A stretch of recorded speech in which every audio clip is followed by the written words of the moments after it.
Democracia do Leco Unicef!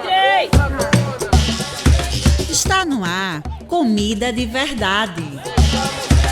Comida de Verdade é um programa do Centro Sabiá com a Rádio Universitária FM e retransmissão na Rádio Universitária Paulo Freire AM. Ei, acabou a crise, hein?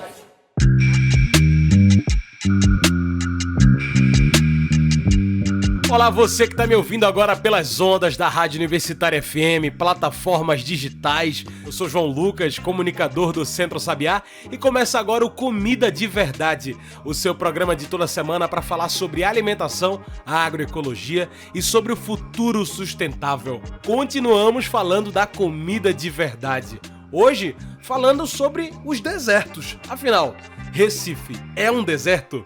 Calma, a gente explica já já. Antes de explicar o que é esse Recife deserto, eu quero agradecer os comentários de vocês que vocês deixam pra gente no Spotify, no YouTube. Saiba que a gente lê, viu? A gente recebe. Semana passada falamos sobre as plantas de comer, também conhecida como punks. E recebemos o comentário de Tainara lá no Spotify que diz assim: que podcast bom, comida de verdade brota ao nosso redor em uma flor, uma folhinha, uma semente. Só precisamos nos reconectar com o real sentido de nos alimentar. Que coisa bonita. Muito obrigado, Tainara. Continue nos acompanhando. No YouTube também recebemos o comentário de Rosa Santos, também sobre as punks, né? Ela falou da que ela cultiva na casa dela. Tenho no meu quintal, ora pronobis, 2 pés enormes. A língua de vaca tá crescendo aos poucos, mas as formigas devoram antes de mim. Tá vendo você? As punks existem em todos os lugares e o Comida de Verdade está aqui para dizer que a comida de verdade resiste. Então, deixe o seu comentário também no YouTube, no Spotify, onde quer que você escute os nossos podcasts, tá bom? Agora sim, vamos embora falar desses desertos alimentares. Bora falar de alimentação no Recife. E olha, hoje o nosso programa vem discutir sobre o Recife. O Recife é um deserto? Calma que hoje a gente não vem falar de clima não. Hoje a gente vem falar sobre outro tipo de deserto. Os desertos alimentares. Pois é. Deserto alimentar, para quem não sabe, são as áreas urbanas de cidade onde a população simplesmente não tem acesso ou tem pouco acesso a uma alimentação saudável, in natura, onde não se tem acesso à comida de verdade. E você pode pensar, em todo canto no Recife tem supermercado, bem mais do que uns anos atrás, inclusive. É verdade, mas será que eles garantem uma alimentação livre de processados, ultraprocessados e industrializados, cheios de veneno, agrotóxicos?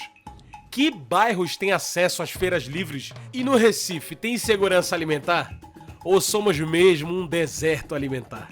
É sobre isso que a gente conversa agora no Comida de Verdade com Alexandre Ramos. Ele que é mestre em tecnologia ambiental, especialista em gestão de recursos hídricos.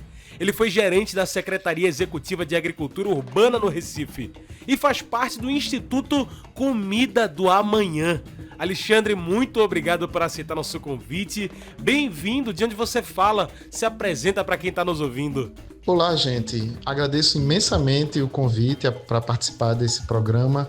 Estou falando agora diretamente de Caucaia, porque eu estou participando da Estratégia Alimenta Cidades, que é uma estratégia do governo federal para fortalecer a alimentação saudável, sobretudo nas periferias das grandes cidades do Brasil. E eu estou como gerente do Instituto Comida do Amanhã, participando desse processo de implementação da estratégia em 28 cidades do Brasil. Muito bem-vindo, viu, Alexandre? E olha, puxando essa discussão, que deserto é esse que a gente está falando? O que são os desertos alimentares? A gente entende como desertos alimentares os territórios ou áreas geográficas onde a população tem um acesso restrito ou não tem nenhum acesso a alimentos saudáveis. São áreas que carecem de estabelecimentos comerciais que forneçam produtos frescos. No caso do Brasil, o MDS contratou uma pesquisa e fez um levantamento em 91 das maiores cidades brasileiras, as cidades acima de 300 mil habitantes, onde foi estabelecido como metodologia um mapeamento, como se você caminhasse por 15 minutos e onde prevalecesse áreas que não tem nenhum acesso a alimentos saudáveis ou que tem poucos estabelecimentos que ofertam alimentos saudáveis até 15 minutos de caminhada, então seriam considerados desertos alimentares. Nessa metodologia, o Recife, por exemplo, a gente tem aqui uma área de deserto alimentar grande no território, e que representa 409 mil pessoas da população, né, do Recife em áreas de desertos alimentares, ou 27% da população. Sobretudo nas periferias. Os desertos alimentares aqui na cidade do Recife, eles estão estabelecidos basicamente, eles estão concentrados basicamente em áreas de morro, dos morros da Zona Norte e dos morros da Zona Sul e no oeste da cidade do Recife.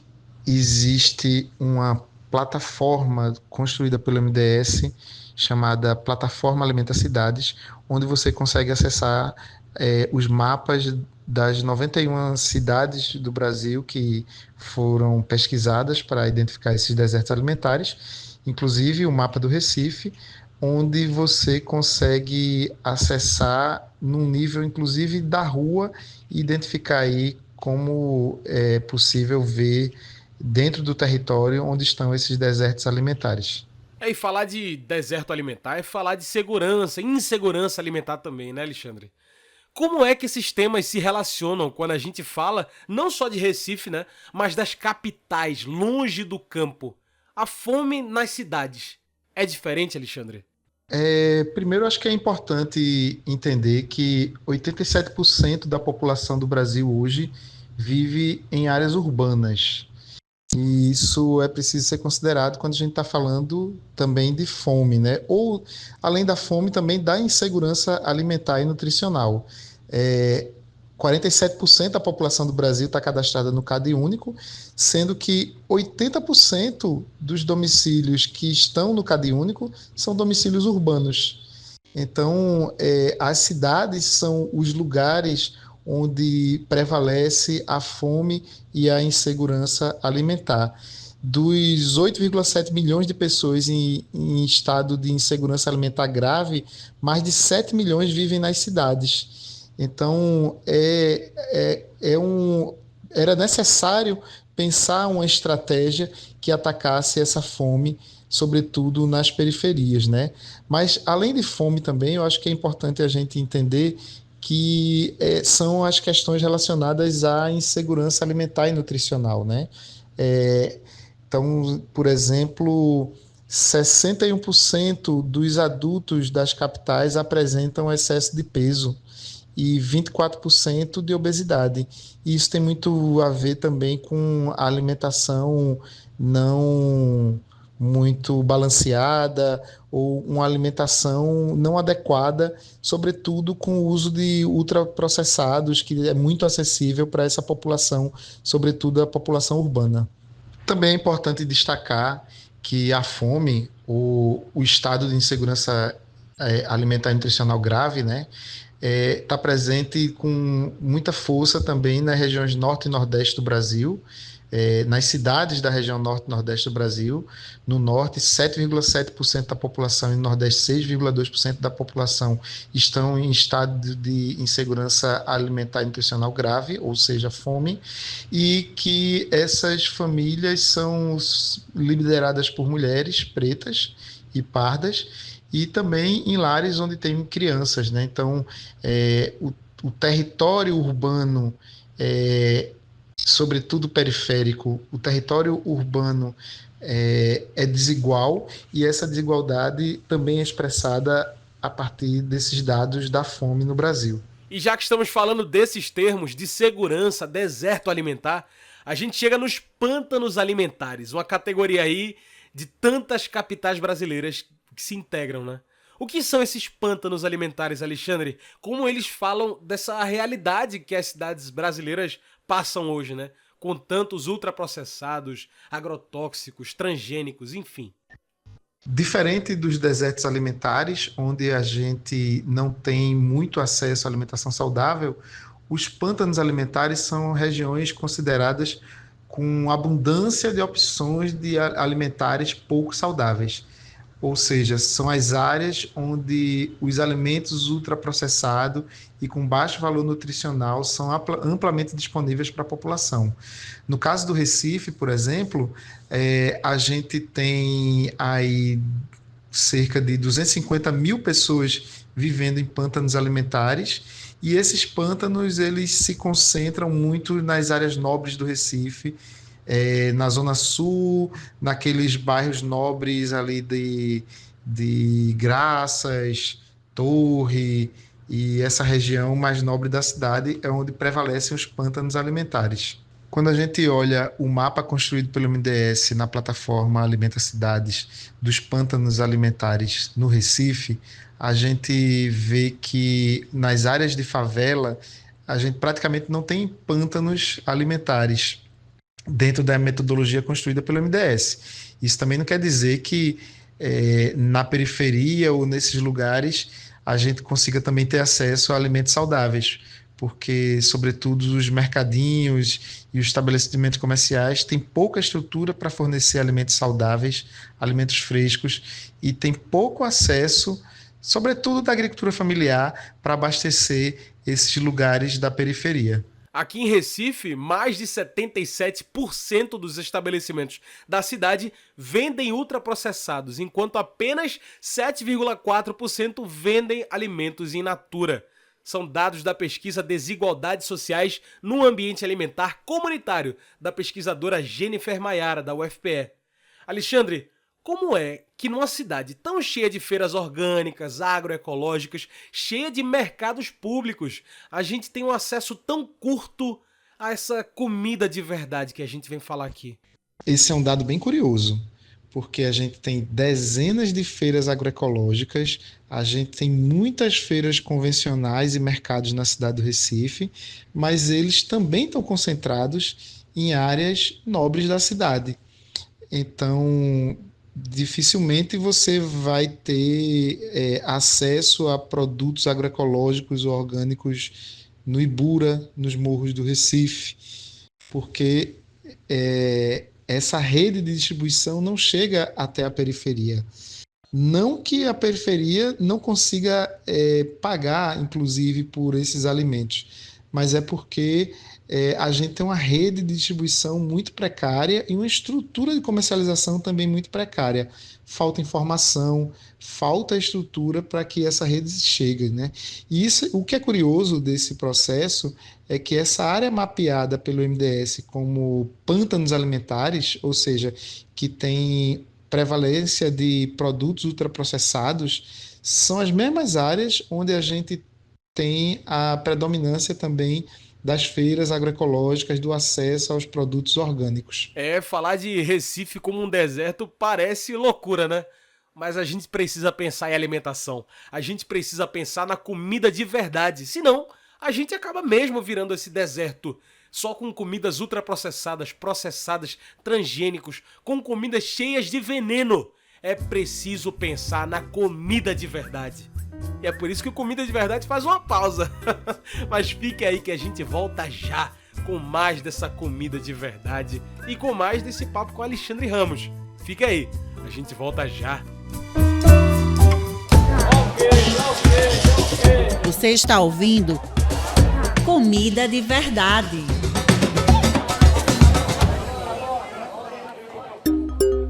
Agroecologia em Foco. Você sabia que tem um jeito de não perder nenhuma novidade sobre a agroecologia, meio ambiente, sobre a agricultura urbana e familiar? Agroecologia em Foco, o canal do WhatsApp do Centro Sabiá. No Agroecologia em Foco você vai receber notícias, matérias, podcasts, vídeos e também o 2 Dedos de Prosa, o boletim do Centro Sabiá. Siga o Agroecologia em Foco, canal do WhatsApp do Centro Sabiá. No Recife tem agroecologia em cada esquina. Marque no seu mapa e vem conhecer as feiras e espaços agroecológicos na sua cidade. Se liga nos endereços. Primeira parada é no Espaço Agroecológico de Setúbal. Ele fica na Avenida Marechal Juarez Távora, por trás da Escola Americana do Recife, no bairro de Setúbal. O Espaço Agroecológico de Setúbal abre todos os sábados, das 5h30 às 10 da manhã. Nossa terceira parada é na Feira de Economia Solidária e Agroecológica, UFPS-CCSA. Fica exatamente no campus da Universidade Federal de Pernambuco, ao lado do prédio de Ciências Sociais. A Feira de Economia Solidária e Agroecológica UFPS-CCSA funciona todas as quartas, das 5 da manhã até 1 da tarde. No Recife tem agroecologia em cada esquina. Para saber mais, visite centrosabiá.org.br/feiras.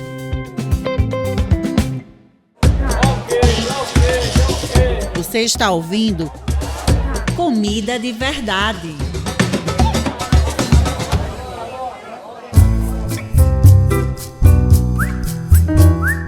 E já estamos de volta, a gente segue aqui com Comida de Verdade, conversando com Alexandre Ramos. Ele faz parte do Instituto Comida do Amanhã, é gerente de projetos desse instituto. E hoje a nossa conversa é sobre os desertos alimentares e o Recife no meio disso tudo. Alexandre, essa mesma pesquisa da UFPE trouxe dados que falam da nossa alimentação na cidade.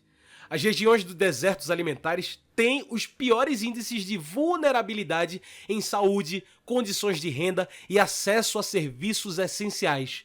Te pergunto então, Alexandre, falar de nutrição, no fim das contas, é falar de saúde também? Falar de nutrição é falar de saúde, sim. Falar de alimentação, na verdade, é falar de muita coisa, né? Falar de cultura, é falar de economia, é falar de saúde, é falar da produção de alimentos, é falar da riqueza cultural e da sabedoria ancestral que construíram práticas agrícolas no entorno dessas cidades, né?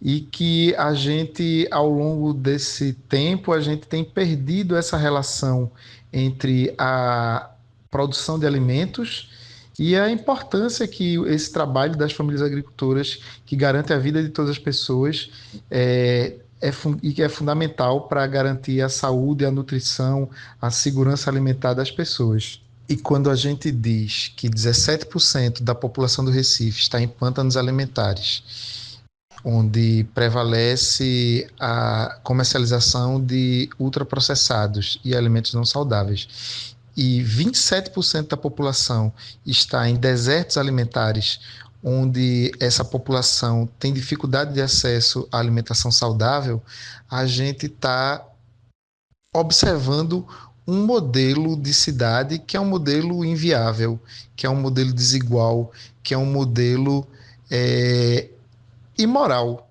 que traz essa perspectiva do consumo de alimentos de forma inadequada e do aumento da fome, e que, consequentemente, isso expõe um fracasso de um sistema urbano que não consegue dar conta do bem-estar básico das pessoas, e que essa exclusão do território também é uma exclusão do direito fundamental à alimentação e, consequentemente, também resulta em problemas de saúde para a população em geral. E é uma questão de renda. A pesquisa da UFPE, Consumo de Alimentos in natura e ultraprocessados em adultos, mostra que em Pernambuco o consumo de ultraprocessados é 3 vezes maior entre adultos de baixa renda do que é entre aqueles que têm uma renda superior a um salário mínimo. Alexandre, dá para imaginar um Recife longe desses pântanos, de desertos alimentares, quando a gente vê que o Recife é uma cidade tão desigual? Acho que nesse caso a gente está falando de um modelo de sociedade que é muito maior do que da cidade do Recife. É um modelo de sociedade que tem estimulado a indústria de alimento, a indústria de ultraprocessados, a indústria de componentes químicos dentro da alimentação como uma estratégia ou como um modelo, né, de combater a fome. E, de fato, isso é combatido hoje por muitas políticas alimentares. Uma delas é a alimentação escolar. Existem regras nacionais, existem ações municipais que garante uma alimentação escolar de qualidade nas escolas públicas. No caso do Recife, por exemplo, não existe mais ultraprocessados na alimentação escolar da Prefeitura do Recife, mas a gente vê que muitos pais, eles colocam na lancheira dos seus filhos um refrigerante, um biscoito recheado, e os meninos entram na escola com um lanche vindo de casa, quando dentro da escola a gente está fornecendo alimentação de qualidade, alimentação saudável, com suco, com fruta e com alimentação em geral balanceada. Mas existe um modelo, é uma briga constante com um modelo de alimentação que a gente precisa levar consciência mesmo para a população de que esse modelo é inadequado, que não é isso que alimenta e que, por vezes, é muito mais barato até uma alimentação mais adequada do que a gente ter esses ultraprocessados. E aí vem a pergunta de milhões. Como a gente começa a resolver essa situação? É possível reverter os desertos nas capitais, Alexandre? A construção desses mapas dos desertos e pântanos alimentares proposto pelo MDS, ele já traz aí uma série de possibilidades. Esses mapas, eles servem para apoiar a ação pública das políticas alimentares, tanto no planejamento como implementação, monitoramento e avaliação, para que essas políticas públicas de abastecimento e de consumo de alimentos adequados e saudáveis sejam organizadas a partir do território. O que é que significa isso? Na hora de você pensar onde instalar uma feira ou um mercado, onde instalar uma nova feira agroecológica na cidade, é importante olhar esse mapa dos desertos alimentares para priorizar o acesso a quem não está tendo acesso diretamente. Também é preciso criar conexões ou redes entre os produtores de alimentos e os comerciantes locais. É importante que esses comerciantes em áreas de desertos e pântanos alimentares, eles tenham um vínculo direto com quem produz o alimento de verdade e o alimento adequado. E isso é possível, sobretudo quando a gente tem mapeado onde estão esses territórios, né? A outra coisa que eu acho que é importante a gente refletir é que essas áreas onde há pouco acesso a alimentos saudáveis também são áreas que têm vazios urbanos potenciais para a produção de alimentos nesses próprios territórios urbanos, a partir da agricultura urbana, de hortas comunitárias, hortas em ambientes institucionais como escolas, CRAs, serviços de saúde. A gente tem visto muito isso pelo Brasil, né? Como é possível estimular a agricultura urbana e periurbana para ter acesso a alimentos saudáveis nesses territórios. Eu abri o programa dizendo que o Recife tem muitas feiras orgânicas, agroecológicas, parques e feiras livres. Inclusive, o Centro Sabiá tem uma lista de todas as feiras agroecológicas que você pode acessar no Recife, né? Basta procurar por centrosabiá.org.br/feiras. E também temos muitos mercados públicos no Recife. Aí eu te pergunto, Alexandre, temos caminhos? O que falta? Eu acho que falta muita coisa ainda, mas também acho que a gente tem um caminho já traçado. Existe um território onde as pessoas já têm essa consciência de que existe alimentação saudável e sustentável a partir das feiras agroecológicas e que é possível acessar essas feiras. E existe uma rede de agricultores e agricultoras produzindo para essas feiras e que consegue escoar sua produção de forma espontânea e autônoma na cidade do Recife, e a preços acessíveis. É importante aí, nesse caso, a prefeitura dar um apoio maior, o poder público em geral dar um apoio maior para essas feiras agroecológicas, antes de qualquer coisa. Acho também que é preciso incentivos fiscais para que a gente tenha abertura de comércios varejistas de alimentos saudáveis. É importante que exista aí uma construção onde o alimento produzido pela agricultura familiar chegue para essa rede varejista na periferia da cidade de forma mais acessível, e eu acho que para isso é preciso ter incentivo fiscal. Também acho que é importante existir uma grande campanha ou um grande processo de sensibilização, de capacitação tanto para comerciantes como para a população em geral, para que a gente reverta esse quadro do predomínio de ultraprocessados que faz parte desse modelo mundial. Um outro aspecto que eu acho que é importante a gente destacar é a necessidade de integrar o planejamento urbano nesse debate das políticas alimentares, da alimentação saudável e sustentável nas cidades. Não dá mais para a gente entender que o planejamento urbano ou que o plano diretor, por exemplo, é só um instrumento de regulação do mercado imobiliário, mas ele deveria ser tratado como um processo de emancipação das pessoas que vivem na cidade, para que a gente consiga ter práticas mais verdes, justas e mais equilibradas e menos desiguais.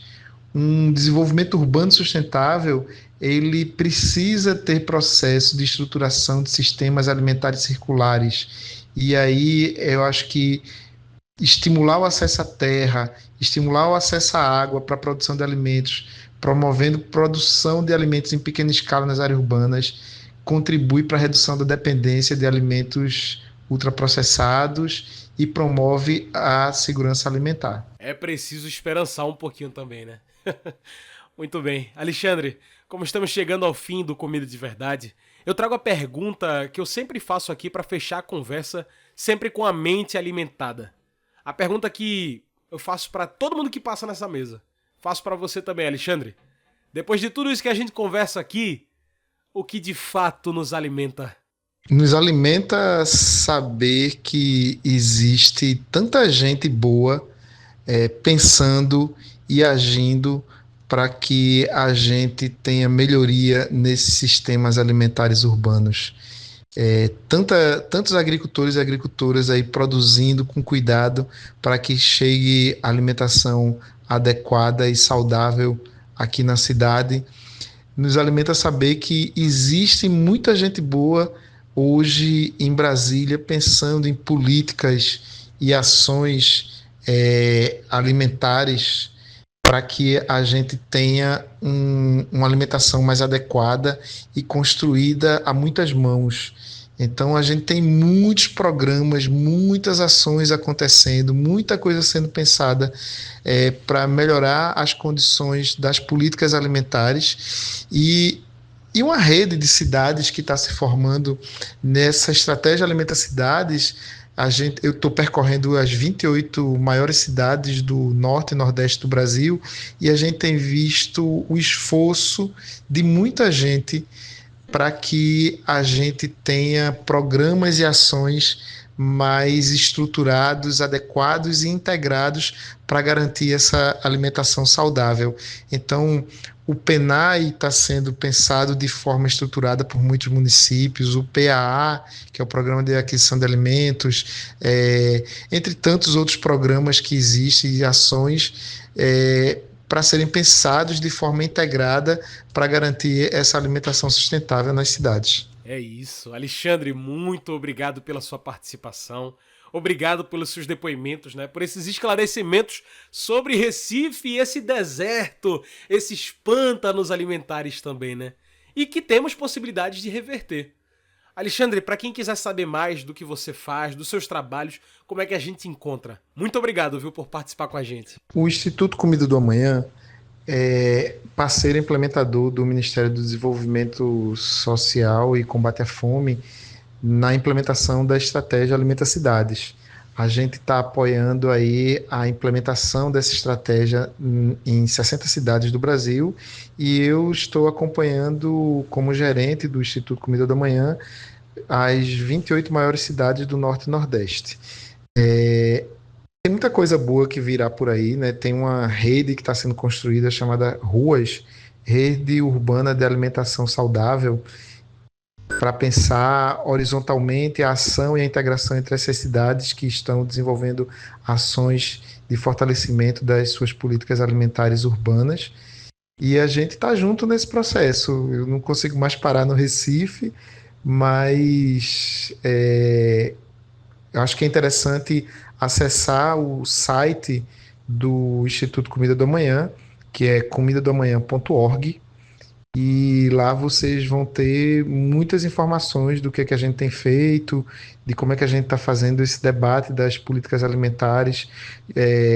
O Instituto Comida do Amanhã coordena um laboratório urbano de políticas públicas alimentares que integra aí quase uma centena de cidades no Brasil. É o maior laboratório de políticas urbanas alimentares do mundo hoje.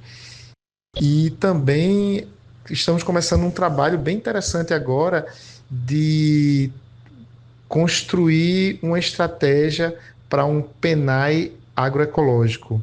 O Programa Nacional de Alimentação Escolar, a gente vai contribuir com 4 cidades do Brasil para que elas consigam acessar produtos agroecológicos a partir do PNAE, né, da alimentação escolar, e com isso a gente quer intervir nessa política pública nacional de alimentação escolar de forma mais estruturada, garantindo a alimentação agroecológica nas escolas. Bom, eu queria agradecer imensamente o convite, né, a participação nesse debate, e queria dizer que estou aqui à disposição para quem quiser ter mais alguma informação. É só entrar em contato com a gente que a gente responde. Então tá aí, minha gente, vamos atrás disso, vamos atrás desse Instituto Comida do Amanhã, que fala hoje com comida de verdade. Que legal. Gente, conversamos com Alexandre Ramos, mestre em tecnologia ambiental, especialista em gestão de recursos hídricos. Ele foi gerente da Secretaria Executiva de Agricultura Urbana do Recife. Faz parte do Instituto Comida do Amanhã. Ele é gerente de projetos. E agora, para finalizar a sobremesa da agroecologia, se liga na dica de verdade dessa semana. Uma dica agroecológica para você. Dica de verdade.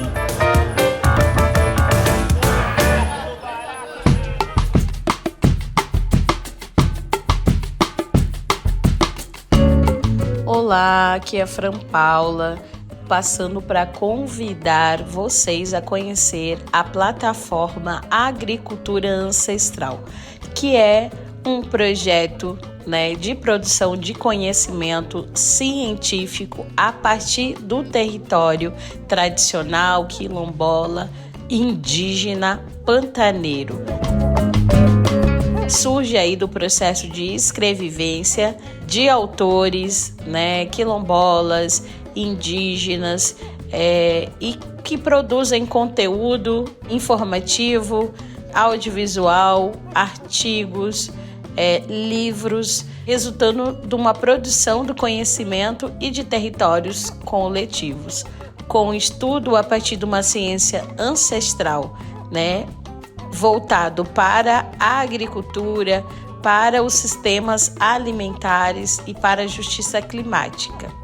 Então, vocês acessando a plataforma, vocês vão encontrar uma diversidade de publicações. Agricultura Ancestral é um espaço de confluência de conhecimento, está disponível, Vocês podem ter o acesso gratuito a essa página, é só acessar o site www.agriculturaancestral.com e vai ter aí, encontrar todo esse conteúdo, e esse acúmulo de produção científica, de produção comprometida, com a promoção da saúde nos territórios e a saúde do planeta, e a vida das populações indígenas, quilombolas, tradicionais do nosso país.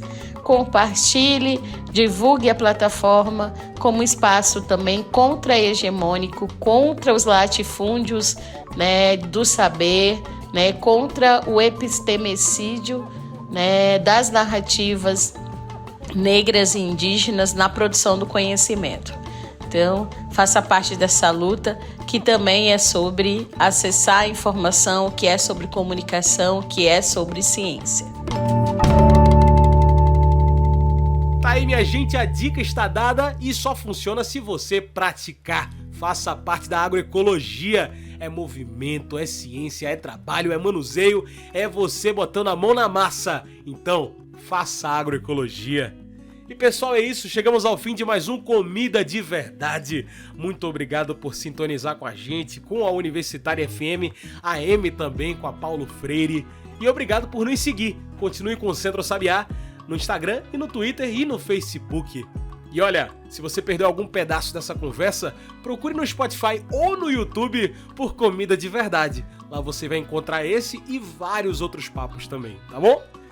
Eu sou João Lucas, esse é o Comida de Verdade, uma produção do Centro Sabiá, e eu fui! Travessia do Lago Unicef 3!